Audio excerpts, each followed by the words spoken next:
السلام علیکم نحمدہ و نصلی علی رسولہ الکریم۔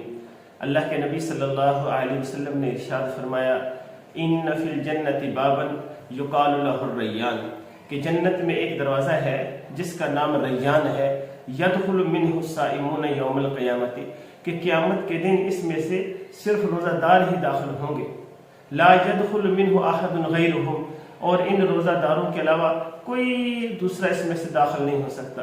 فَإِذَا دَخَلُوا، جب وہ داخل ہو جائیں گے، اغلق لم يدخل منہ احد، جب وہ روزہ دار اس میں سے داخل ہو جائیں گے تو دروازہ بند کر دیا جائے گا، پھر اس کے بعد کوئی اس میں سے داخل نہیں ہو سکتا۔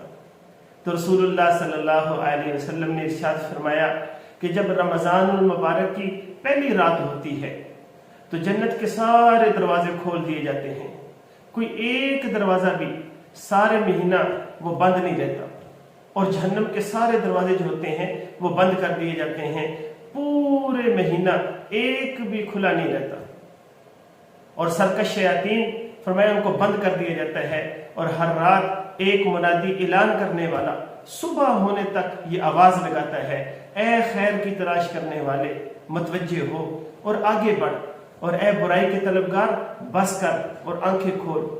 اعلان ہوتا ہے کوئی ہے مغفرت کا چاہنے والا کہ میں اس کی مغفرت کروں، ہے کوئی توبہ کرنے والا کہ میں اس کی توبہ کو قبول کر لوں، ہے کوئی دعا کرنے والا کہ میں اس کی دعا کو قبول کروں، ہے کوئی سوال کرنے والا، ہے کوئی مجھ سے سوال کرنے والا کہ میں اس کے سوال کو پورا کروں۔ تو حضرت عمر بن مرہ رضی اللہ تعالی عنہ یہ بیان کرتے ہیں کہ ایک شخص نے نبی اکرم صلی اللہ علیہ وسلم کی خدمت میں حاضر ہو کر عرض کیا، یا رسول اللہ صلی اللہ علیہ وسلم، اگر میں اس بات کی گواہی دوں کہ اللہ کے سوا کوئی معبود نہیں ہے، اور آپ اللہ کے رسول ہیں، اور میں 5 نمازیں پڑھتا رہا اور زکوٰۃ بھی ادا کرتا رہا اور رمضان کے روزے بھی رکھتا رہا اور رمضان کی رات میں عبادت بھی کرتا رہا، تو میں کن لوگوں میں سے شمار ہوں گا؟ تو آپ صلی اللہ علیہ وسلم نے ارشاد فرمایا، تم صدیقین اور شہداء میں سے ہوگے۔ صحیح ابن حبان اور ابن خزیمہ نے اس کو نقل کیا ہے۔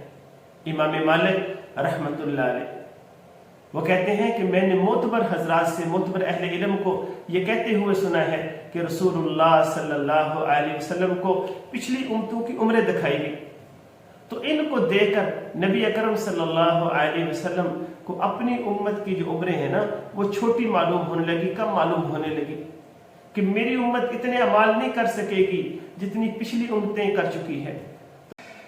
تو اللہ تعالیٰ نے آپ صلی اللہ علیہ وسلم کو امت کے لیے شب قدر دی جو 1000 مہینوں سے بہتر ہے۔ صحیح ابن خزیمہ اور بحیقی میں روایت ہے کہ حضرت انس بن مالک رضی اللہ تعالی عنہ وہ روایت کرتے ہیں کہ رسول اللہ صلی اللہ علیہ وسلم نے ارشاد فرمایا، وہ کیا چیز ہے جو تمہارا استقبال کرے گی اور تم اس کا استقبال کرنے والے ہو؟ 3 بار آپ صلی اللہ علیہ وسلم نے ارشاد فرمایا۔ حضرت عمر رضی اللہ تعالی عنہ نے عرض کیا، یا رسول اللہ صلی اللہ علیہ وسلم، کوئی وحی ہے جو اتری ہے؟ آپ نے ارشاد فرمایا، نہیں۔ پھر عرض کیا، کوئی دشمن ہے جو سامنے آ گیا؟ فرمایا نہیں۔ عرض کیا، پھر وہ کیا چیز ہے؟ نبی اکرم صلی اللہ علیہ وسلم نے قبلہ کی طرف اشارہ کر کے فرمایا، اللہ تعالیٰ رمضان المبارک کی پہلی رات میں اس قبلہ والوں کی مغفرت فرما دیتے ہیں۔ ایک شخص یہ سن کر آپ صلی اللہ علیہ وسلم کے سامنے سر ہلا کر جھوم رہا تھا اور کہنے لگا، واہ واہ واہ واہ۔ ارشاد فرمایا، اے فلاں شخص، تمہارا دل اس کی وجہ سے تنگ ہو گیا؟